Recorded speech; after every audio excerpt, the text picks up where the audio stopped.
ಬೆಳಗಾವಿಯಿಂದ ದಕ್ಷಿಣಕ್ಕೂ ಧಾರವಾಡದಿಂದ ಉತ್ತರಕ್ಕೂ ಹರಡಿದ್ದ ಸಂಸ್ಥಾನ ಕಿತ್ತೂರಿನದ್ದು. ಅಲ್ಲಿನ ನಂದಗಡ, ಖಾನಾಪುರ, ಬೈಲಹೊಂಗಲ, ಸಂಪಗಾವಿ, ದೇಶನೂರು ಮುಂತಾದವು ವ್ಯಾಪಾರ ವ್ಯವಹಾರಗಳ ಕೇಂದ್ರಗಳಾಗಿ ಮೆರೆದಿದ್ದವು. ವೀರ ಕನ್ನಡ ದೇಸಾಯಿಗಳು ಅಲ್ಲಿನ ಸಂಪತ್ತು, ಸಮೃದ್ಧಿ, ಸ್ವಾತಂತ್ರ್ಯ, ಸ್ವಾಭಿಮಾನಗಳಿಗೆ ಭೂಷಣರಾಗಿ ಬಾಳುತ್ತಿದ್ದರು. ಮುಂದೆ ಕಿತ್ತೂರು ರಾಣಿ ಎಂದೇ ಖ್ಯಾತಳಾದ ಚೆನ್ನಮ್ಮ ಜನಿಸಿದ್ದು 1778 ಅಕ್ಟೋಬರ್ 23ರಂದು.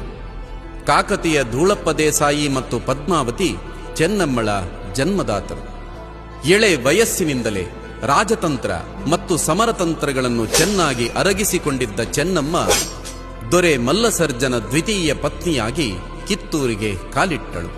ದೀರ್ಘಕಾಲದ ಕಾಯಿಲೆಯಿಂದ ಬಳಲುತ್ತಿದ್ದ ಹಿರಿಯ ರಾಣಿ ರುದ್ರವ್ವೆ ತನ್ನ ಎಳೆಗೂಸು ಶಿವಲಿಂಗ ರುದ್ರಸರ್ಜನನ್ನು ಚೆನ್ನಮ್ಮಳ ಮಡಿಲಿಗೆ ಹಾಕಿ ಶಿವನ ಪಾದವನ್ನರಸಿ ಇಹಲೋಕವನ್ನ ಬಿಟ್ಟು ಹೋದಳು. 1816ರಲ್ಲಿ ಕಿತ್ತೂರಿನ ದೊರೆ ಮಲ್ಲಸರ್ಜನ ದೇಹಾವಸಾನವಾಯಿತು. ಹಿರಿಯ ರಾಣಿಯ ಮಗನಾದ ಶಿವಲಿಂಗ ರುದ್ರಸರ್ಜನನ್ನು ಚೆನ್ನಮ್ಮ ಪಟ್ಟದಲ್ಲಿ ಕೂರಿಸಿದಳು. ಚಿಕ್ಕಮ್ಮನ ಸಲಹೆ ಸಹಕಾರಗಳೇ ರುದ್ರಸರ್ಜನಿಗೆ ಆಧಾರವಾಯಿತು. 1817-18 ಅವಧಿಯಲ್ಲಿ ನಡೆದ 3ನೇ ಆಂಗ್ಲ ಮರಾಠ ಯುದ್ಧದಲ್ಲಿ ಪೇಶ್ವೆ 2ನೇ ಬಾಜಿರಾಯನನ್ನು ಸೋಲಿಸಿ ಅವರ ರಾಜ್ಯವನ್ನು ವಶಪಡಿಸಿಕೊಂಡ ಆಂಗ್ಲರ ಕಣ್ಣು ಕಿತ್ತೂರಿನ ಮೇಲೆ ಬಿತ್ತು. ಕಿತ್ತೂರಿನ ಸಮೃದ್ಧ ಸಂಪತ್ತನ್ನು ಕಂಡು ಆ ಹಗಲುಗಳ್ಳರು ಜೊಲ್ಲು ಸುರಿಸಿದರು. ಆಂಗ್ಲ ಸೇನಾಧಿಕಾರಿ ಥಾಮಸ್ ಮನ್ರೋ ಕಿತ್ತೂರಿನೊಡನೆ ಒಪ್ಪಂದದ ನಾಟಕವಾಡಿ ರುದ್ರಸರ್ಜನನ್ನು ಮಾತುಕತೆಗೆಂದು ಕರೆದ. ಮಗ ಮಾತುಕತೆಗೆಂದು ಹೊರಟಾಗ ಚೆನ್ನಮ್ಮಳಿಗೆ ಏನೋ ಕಳವಳ. ಒಳಗಿಂದೊಳಗೆ ಏನೋ ನಡೆಯಬಾರದ್ದು ನಡೆಯಲಿದೆ ಎಂಬ ಭೀತಿ ಅವಳನ್ನು ಆವರಿಸಿತು. ಕಳುಹಿಸದೆ ವಿಧಿ ಇರಲಿಲ್ಲ. ಮಾತುಕತೆಗೆಂದು ತೆರಳಿದ್ದ ದೇಸಾಯಿ ಪೆಚ್ಚು ಮೋರೆ ಹಾಕಿಕೊಂಡು ಬಂದ. ಅಮ್ಮ, ನಮ್ಮ ಸೇನೆಯ ಖರ್ಚಿಗೆಂದು ಮುಡಿಪಾದ ಖಾನಾಪುರ ಕ್ಷೇತ್ರವನ್ನು ಆಂಗ್ಲರಿಗೆ ಬಿಟ್ಟುಕೊಡಬೇಕಂತೆ. ಕಿತ್ತೂರಿಗೆ ಸೈನ್ಯದ ಅವಶ್ಯಕತೆ ಇಲ್ಲವಂತೆ. ನಮಗೆ ಅವರು ವಾರ್ಷಿಕ 15,000 ರೂಪಾಯಿಗಳನ್ನು ಪಿಂಚಣಿಯಾಗಿ ನೀಡುತ್ತಾರಂತೆ ಎಂದ. ಮಗ ತಂದ ಆಂಗ್ಲರ ಸುದ್ದಿಯನ್ನು ಕೇಳಿದ ರಾಣಿ ಚೆನ್ನಮ್ಮ ಕನಲಿ ಕೆಂಡವಾದಳು. ನಿರ್ಧರಿಸಲು ಅವರ್ಯಾರು? ಬಂಧು ಬಾಂಧವರೇ, ಸಾಧು ಜಂಗಮರೇ, ಹಿರಿಯರೇ, ಪೂಜ್ಯರೇ ಯಾರವರು? ಬೆದರಿಕೆ ಬಲತ್ಕಾರಗಳಿಂದ, ಸುಳ್ಳು ವಂಚನೆಗಳಿಂದ ದೇಶ ಕಸಿಯುತ್ತಿರುವ ಠಕ್ಕರು. ಎಲ್ಲಿಂದಲೋ ಇಲ್ಲಿಗೆ ಬಂದು ಹಿಂಸಾಚಾರದಿಂದ ಸಿಕ್ಕಿದ್ದನ್ನೆಲ್ಲ ದೋಚುತ್ತಿರುವ ಪರಕೀಯ ಚೋರರು. ನಿರ್ಧರಿಸಬೇಕಾದವಳು ನಾನು ಹಾಗೂ ನನ್ನ ಕಿತ್ತೂರಿನ ಜನರು. ನಾನು ನಿರ್ಧಾರ ಮಾಡ್ತೇನೆ, ಈ ಬ್ರಿಟಿಷರಿಗೆ ಬುದ್ಧಿ ಕಲಿಸ್ತೇನೆ ಎಂದು ರೊಚ್ಚಿಗೆದ್ದ ಸಿಂಹಿಣಿಯಂತೆ ಘರ್ಜಿಸಿದಳು ಚೆನ್ನಮ್ಮ. ಚೆನ್ನಮ್ಮನ ಅಣತಿಯಂತೆ ಕಿತ್ತೂರಿನ ಯುದ್ಧದ ಸಿದ್ಧತೆ ಸದ್ದಿಲ್ಲದೆ ನಡೆಯಿತು. ಹೊರಗೆ ಮಾತ್ರ ದೇಸಾಯಿ ಇಂಗ್ಲಿಷರೊಂದಿಗೆ ಸ್ನೇಹದಿಂದಿರುವಂತೆ ವರ್ತಿಸತೊಡಗಿದ. 1822ರ ಸಮಯ ಧಾರವಾಡದ ಕಲೆಕ್ಟರ್ ಥ್ಯಾಕರೆ ಶಿವಲಿಂಗ ಸರ್ಜ ದೇಸಾಯಿಗೆ ಪತ್ರವೊಂದನ್ನು ಬರೆದ. ಕಳ್ಳಕಾಕರು, ದರೋಡೆಕೋರರಿಗೆ ನಿನ್ನ ರಾಜ್ಯದಲ್ಲಿ ಆಶ್ರಯ ನೀಡುತ್ತಾ ಇದ್ದೀಯಾ? ಇದರಿಂದಾಗಿ ಸುತ್ತಲಿನ ಪ್ರಾಂತಗಳ ಜನರಿಗೆ ತೊಂದರೆಯಾಗ್ತಾ ಇದೆ. ಹೀಗೆ ಮುಂದುವರೆದರೆ ಕ್ರಮ ಕೈಗೊಳ್ಳಬೇಕಾದೀತು. ಎಚ್ಚರ ಎಂದು ಬರೆದ. ಪತ್ರವನ್ನು ಓದಿದ ಚೆನ್ನಮ್ಮಳಿಗೆ ಇದು ಕಿತ್ತೂರನ್ನು ಆಕ್ರಮಿಸಲು ಆಂಗ್ಲರು ಇಟ್ಟಿರುವ 2ನೇ ಹೆಜ್ಜೆ ಎಂಬುದು ಸ್ಪಷ್ಟವಾಯಿತು. ಅದೇ ಹೊತ್ತಿಗೆ ರುದ್ರಸರ್ಜನು ಅನಾರೋಗ್ಯದಿಂದ ಹಾಸಿಗೆ ಹಿಡಿದ. ಒಂದೆಡೆ ರಾಜ್ಯ ಆಡಳಿತದ ಭಾರ, ಮತ್ತೊಂದೆಡೆ ರೋಗಗ್ರಸ್ತ ಮಗನ ಆರೈಕೆ. ದಿನ ಬೆಳಗಾದರೆ ಆಂಗ್ಲರ ಬೆದರಿಕೆಗಳು, ರಾಜ್ಯದ ಒಳಗೂ ಶತ್ರುಗಳಿಗೆ ನೆರವಾಗಿ ನಿಂತ ದ್ರೋಹಿಗಳು. ಇಂಥ ವಿಕ್ಷಿಪ್ತ ಪರಿಸ್ಥಿತಿಯಲ್ಲೂ ರಾಣಿ ಚೆನ್ನಮ್ಮ ಮನಸ್ಥೈರ್ಯವನ್ನ ಕಳೆದುಕೊಳ್ಳಲಿಲ್ಲ. ಉತ್ತರಾಧಿಕಾರಿ ಇಲ್ಲದೆ ದೇಸಾಯಿಯ ಪೀಠ ರಿಕ್ತವಾಯಿತು ಎಂದರೆ ಆ ಕ್ಷಣವೇ ಆಂಗ್ಲರ ಸೇನೆ ಕಿತ್ತೂರಿನ ಬಾಗಿಲು ತಟ್ಟುತ್ತದೆ ಎಂಬುದನ್ನು ಅರಿತಿದ್ದ ಚೆನ್ನಮ್ಮ ಸಮೀಪದ ಬಂಧುವಾದ ಬಾಳಪ್ಪಗೌಡರ ಮಗ ಶಿವಲಿಂಗ ಎಂಬ ಬಾಲಕನನ್ನು ದೇಸಾಯಿಗೆ ದತ್ತು ಪಡೆದುಕೊಂಡಳು. ವಿಚಾರ ತಿಳಿದ ಥ್ಯಾಕರೆ ಈ ದತ್ತು ಸ್ವೀಕಾರವನ್ನ ನಾವು ಒಪ್ಪಲಾರೆವು ಎಂದ. ಕಂಪನಿ ಸರಕಾರದಿಂದ ಮುಂದಿನ ಆದೇಶ ಬರುವ ತನಕ ಕಿತ್ತೂರು ಸಂಸ್ಥಾನದ ಭಂಡಾರಕ್ಕೆ ಬೀಗಮುದ್ರೆ ಹಾಕುತ್ತಾನೆ. ಹೆಡೆ ತುಳಿದ ನಾಗಿಣಿಯಂತಾದಳು ಚೆನ್ನಮ್ಮ. ಥ್ಯಾಕರೆ ಮೊಹರು ಮಾಡಿದ್ದ ಭಂಡಾರದಲ್ಲಿ ಕುಲದೇವತೆಯ ವಿಗ್ರಹವೂ ಇತ್ತು. ಆಂಗ್ಲರಿಗೆ ತಿಳಿದಿಲ್ಲದ ಗುಪ್ತ ಮಾರ್ಗದ ಮೂಲಕ ಆ ಭಂಡಾರದ ಕಡೆ ಸಾಗಿದಳು ಚೆನ್ನಮ್ಮ. ಥ್ಯಾಕರೆ ಹಾಕಿದ್ದ ಮೊಹರನ್ನ ಒಡೆದಳು. ಅದರೊಳಗಿದ್ದ ದೇವತಾಮೂರ್ತಿ ಹಾಗೂ ಮನೆತನದ ಆಯುಧಗಳನ್ನು ಹೊರತಂದು ಶುಚಿಗೊಳಿಸಿದಳು. ಮಹಾನವಮಿಯ ದಿನ ಅರಮನೆಯೊಳಗೆ ದೇವಿ ಹಾಗೂ ಶಸ್ತ್ರಾಸ್ತ್ರಗಳಿಗೆ ಪೂಜೆ ಸಲ್ಲಿಸಿದಳು. ವಿಜಯದಶಮಿಯ ದಿನ ಪೂಜೆಗೊಂಡ ಆ ಕತ್ತಿಯನ್ನ ಹಣೆಗೊತ್ತಿಕೊಂಡು, ನನ್ನ ಕಿತ್ತೂರು, ನನ್ನ ರಾಜ್ಯದ ಖಜಾನೆ ಆ ಪರಕೀಯರಿಗೆ ಬಿಟ್ಟು ಕೊಡಲಾರೆ, ಪ್ರಜೆಗಳು ನನ್ನ ಮೇಲಿಟ್ಟಿರುವ ನಂಬಿಕೆಗೆ ದ್ರೋಹ ಬಗೆಯಲಾರೆ, ರಾಜ್ಯ, ಪ್ರಜೆಗಳು, ಸ್ವಾಭಿಮಾನ, ಸ್ವಾತಂತ್ರ್ಯ ಇದೇ ನನ್ನ ಸರ್ವಸ್ವ, ಪ್ರಾಣ ಪಣವಿಟ್ಟಾದರೂ ಕಿತ್ತೂರನ್ನ ಉಳಿಸಿಕೊಳ್ಳುತ್ತೇನೆ ಎಂದು ಸಂಕಲ್ಪ ಮಾಡಿದಳು. ಈ ನಡುವೆ 1824 ಸೆಪ್ಟೆಂಬರ್ ಹೊತ್ತಿಗೆ ಹಾಸಿಗೆ ಹಿಡಿದಿದ್ದ ಮಗ ಶಿವಲಿಂಗ ಸರ್ಜ ದೇಸಾಯಿ ತೀರಿಕೊಂಡ. ಈ ನೆಲದ ಮಣ್ಣು, ನೀರು, ಗಾಳಿ ಎಲ್ಲವನ್ನೂ ಪಡೆದು ಅದೇ ನೆಲಕ್ಕೆ ದ್ರೋಹ ಬಗೆಯುವ ಚಂಡಾಲರು ಅಂದೂ ಇದ್ದರು. ಆ ದ್ರೋಹಿಯ ಹೆಸರು ಕಣ್ಣೂರ ಮಲ್ಲಪ್ಪ. ರಾಣಿ ಖಜಾನೆ ಒಡೆದ ಸುದ್ದಿಯನ್ನು ಮಲ್ಲಪ್ಪ ತ್ಯಾಕರೆಗೆ ತಿಳಿಸಿದ.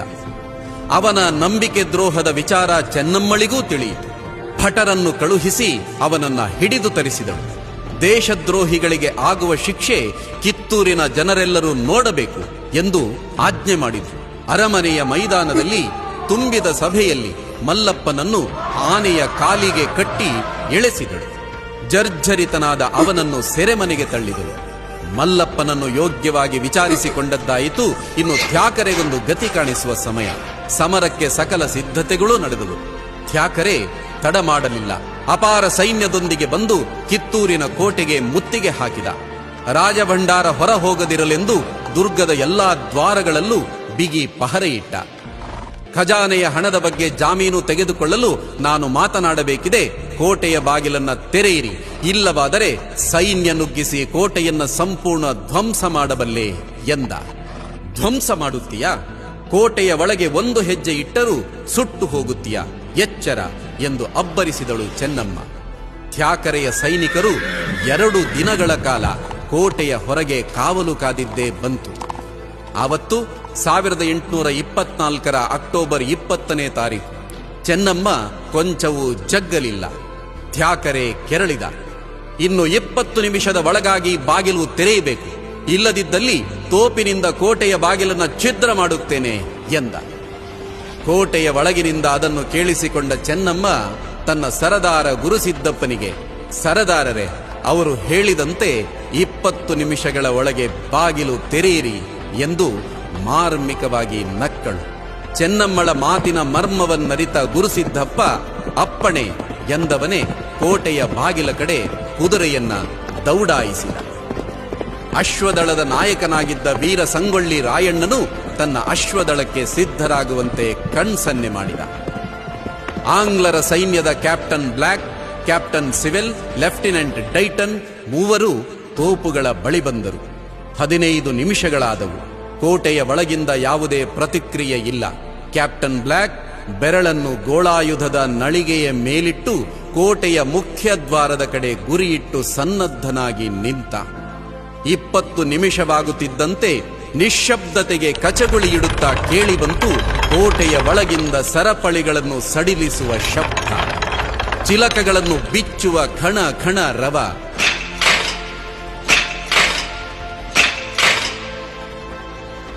ಮುನ್ನುಗ್ಗುವ ಮುನ್ನ ಮೈಜಾಡಿಸುವ ಮುಳ್ಳು ಹಂದಿಯಂತೆ ಮೈತುಂಬ ಕಬ್ಬಿಣದ ಕವಚ ತೊಟ್ಟು ಮೊನಚಾದ ಶೂಲಗಳನ್ನು ಹೊತ್ತ ಹೆಬ್ಬಾಗಿಲುಗಳು ತೆರೆದುಕೊಂಡವು.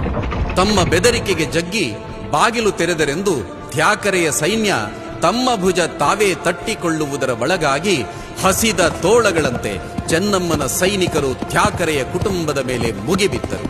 ತೋಪಿನ ಗುಂಡು ಸಿಡಿಸಲು ಸಿದ್ಧನಾಗಿದ್ದ ಕ್ಯಾಪ್ಟನ್ ಬ್ಲ್ಯಾಕ್ ಮತ್ತು ಉಳಿದಿಬ್ಬರು ಸೇನಾಪತಿಗಳು ಚೆನ್ನಮ್ಮಳ ಸೈನಿಕರ ಖಡ್ಗ ಬಾಲೆಗಳಿಗೆ ಸಿಕ್ಕಿ ಪ್ರಾಣ ಕಳೆದುಕೊಂಡರು. ವೀರರಾಯಣ್ಣ ವೀರಭದ್ರನ ಅವತಾರವೋ ಎಂಬಂತೆ ವೈರಿಗಳ ರುಂಡ ಚೆಂಡಾಡಿದ. ರಾಣಿ ಚೆನ್ನಮ್ಮಳ ಕಾದಾಟವಂತೂ ಸಾಕ್ಷಾತ್ ಕಾಳಿಯನ್ನೇ ನೆನಪಿಸಿತು. ರಾಣಿಯ ರಕ್ಷಣೆಗೆಂದು ಬಳಿ ಬಂದ ಅಮಟೂರ ಬಾಳಪ್ಪನಿಗೆ ಚೆನ್ನಮ್ಮ ಕಣ್ಸನ್ನೆ ಮಾಡುತ್ತಾಳೆ. ಅರ್ಥೈಸಿಕೊಂಡ ಬಾಳಪ್ಪ ತನ್ನ ಬಂದೂಕಿನಿಂದ ಗುರಿಯಿಟ್ಟು ಹೊಡೆದ. ಆ ಗುಂಡು ಗುರಿ ತಪ್ಪಲಿಲ್ಲ. ಅಧರ್ಮಿ ತ್ಯಾಕರೆಯ ಎದೆಯನ್ನು ಸೀಳಿ ಹೊರಬಂದಿತು. ಗುಂಡು ದಪ್ಪನೆ ಕೆಳಕ್ಕೆ ಬಿದ್ದ. ಜೊತೆಗೆ ಅವನ ದರ್ಪವು ಮಣ್ಣು ಮುಕ್ಕಿತು.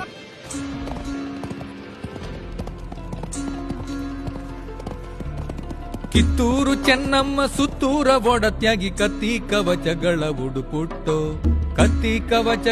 ಉಡುಪುಟ್ಟು ಅಬ್ಬರದಿ ಬತ್ತಲ ಗುದುರಿ ಜಿಗಿದಾಳು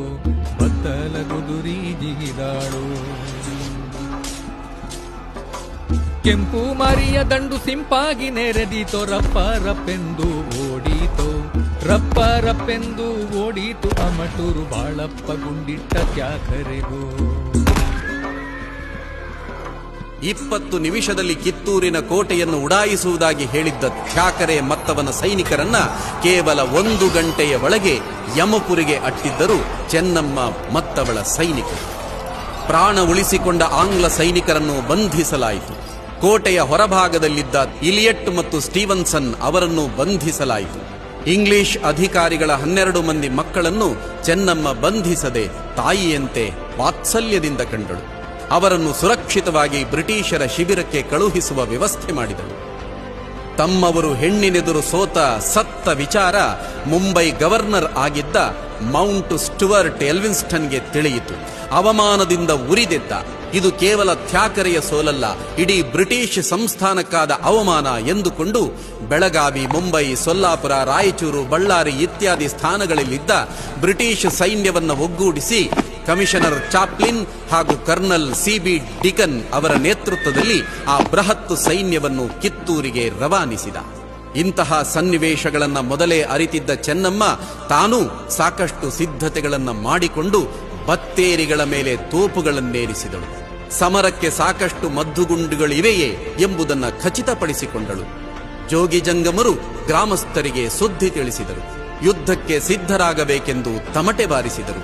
ಸ್ವಾಭಿಮಾನಿಗಳಾದ ಕಿತ್ತೂರಿನ ರೈತರು, ಕಾಡುಕೋಲುಗಾರರು ಸಹಸ್ರಾರು ಸಂಖ್ಯೆಯಲ್ಲಿ ಕಿತ್ತೂರ ರಕ್ಷಣೆಗಾಗಿ ಸೈನಿಕರಾಗಲು ಓಡೋಡಿ ಬಂದರು. ಜೊತೆಗೆ ವೀರ ಸಂಗೊಳ್ಳಿ ರಾಯಣ್ಣ, ತ್ಯಾಕರೆಗೆ ನರಕ ತೋರಿಸಿದ ಅಮಟೂರು ಬಾಳಪ್ಪ, ಶಿವಬಸಪ್ಪ ನಾಯಕ ಮುಂತಾದ ಅನೇಕ ನಾಯಕರು. 1824 ಡಿಸೆಂಬರ್ ಮೊದಲ ವಾರ 2 ಸೈನ್ಯಗಳು ಎದುರು ಬದುರಾದವು. ಬ್ರಿಟಿಷರ ಸೈನ್ಯದಲ್ಲಿ 25,000 ಮಂದಿ ಸೈನಿಕರಿದ್ದರೆ ರಾಣಿ ಚೆನ್ನಮ್ಮಳ ಸೈನ್ಯದಲ್ಲಿ ಕೇವಲ 8,000 ಮಂದಿ. ತಮ್ಮಲ್ಲಿ ಕಿತ್ತೂರಿಗಿಂತ 3 ಪಟ್ಟು ಹೆಚ್ಚು ನುರಿತ ಸೈನಿಕರು, ದಂಡನಾಯಕರು ಮತ್ತು ಮದ್ದುಗುಂಡುಗಳು ಇದ್ದರೂ ಬ್ರಿಟಿಷರಿಗೆ ಚೆನ್ನಮ್ಮಳ ಪರಾಕ್ರಮದ ಬಗೆಗಿನ ಭೀತಿ ಇನ್ನೂ ಮಾಸಿರಲಿಲ್ಲ. ನೇರ ಯುದ್ಧದಲ್ಲಿ ಮತ್ತೆ ಸೋಲಾದರೆ ಆಂಗ್ಲರನ್ನು ಭೀತಿ ಆವರಿಸಿತು. ಅವರು ಕುತಂತ್ರದ ಮಾರ್ಗ ಹಿಡಿದರು. ಕಿತ್ತೂರಿನೊಳಗೆ ಉಂಡ ಮನೆಗೆ ಕನ್ನ ಹಾಕುವ ದೇಶದ್ರೋಹಿಗಳನ್ನು ಹುಡುಕಿದರು. ಅವರಿಗೆ ಅಪಾರ ಸಂಪತ್ತನ್ನು ನೀಡಿದರು. ಪರಕೀಯರಿಂದ ಇನಾಮು ಪಡೆದ ನಿರ್ವೀರ್ಯರು ಕಿತ್ತೂರಿನ ಮದ್ದುಗುಂಡುಗಳಿಗೆ ನೀರು, ಹಿಟ್ಟು ಮುಂತಾದುವನ್ನ ಬೆರೆಸಿ ಅವನ್ನ ಕೆಡಿಸಿದರು. ಯುದ್ಧ ಆರಂಭವಾಯಿತು. ತಾಯಿನಾಡಿಗೆ ದ್ರೋಹ ಬಗೆದ ಪಾಪಿಗಳಿಂದಾಗಿ ಇಂಗ್ಲಿಷರ ವಿರುದ್ಧ ಕೇವಲ ಕತ್ತಿ ಈಟಿಗಳಿಂದ ಯುದ್ಧ ಮಾಡಬೇಕಾದ ಪರಿಸ್ಥಿತಿಗೆ ಒಳಗಾದ ಚೆನ್ನಮ್ಮ ಮತ್ತು ಅವಳ ಸೈನ್ಯ ಹಿಮ್ಮೆಟ್ಟತೊಡಗಿತು. ಈಗ ಉಳಿದರೆ ಇನ್ನೆಂದಾದರೂ ತಲೆ ಎತ್ತಬಹುದು ಎಂದರಿತ ಚೆನ್ನಮ್ಮ ತನ್ನ ಸೈನಿಕರಿಗೆ ಆತ್ಮರಕ್ಷಣೆಯ ನೆಲೆಗಳನ್ನು ಸೇರಿಕೊಳ್ಳಲು ಸೂಚನೆ ಇತ್ತಳು. ತನ್ನ ಸ್ತ್ರೀಯರ ಸೈನ್ಯವನ್ನು ಮುನ್ನಡೆಸಿದ ತನ್ನ ಸೊಸೆ ವೀರಮ್ಮನ ಜೊತೆ ಸಂಗೊಳ್ಳಿಯ ದಾರಿಯನ್ನ ಹಿಡಿದಳು.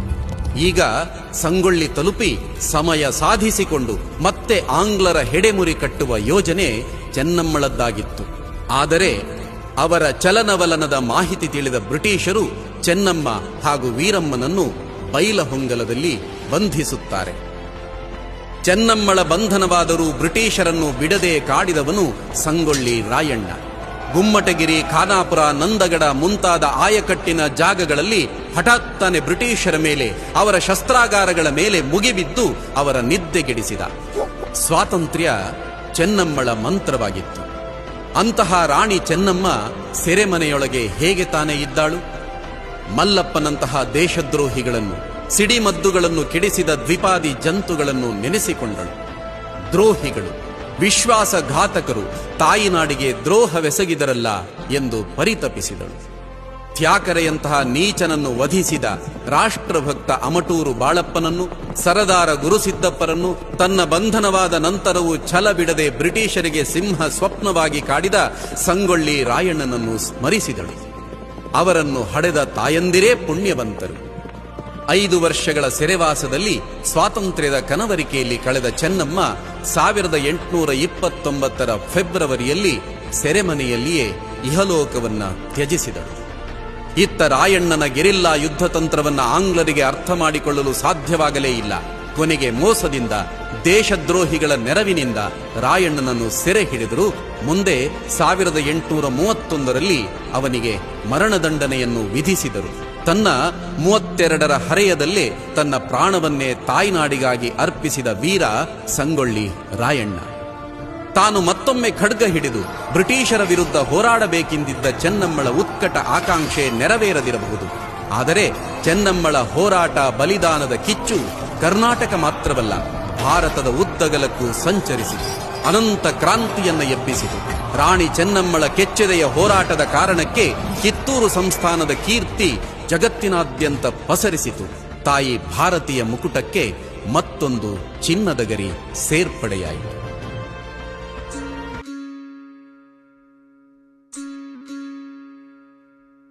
ಬ್ರಿಟಿಷರ ಕಾಯಿದ ಗಾಳಿಗೆ ತೂರಿದ ಸಾಹಸ ರಾಣಿ ಚೆನ್ನಮ್ಮ, ಠ್ಯಾಕರೆ ಗೋರಿಯ ತೋಡಿದ ಧೀರಳು, ಗಂಡೆದೆ ಮೀಟಿದ ಚೆನ್ನಮ್ಮ.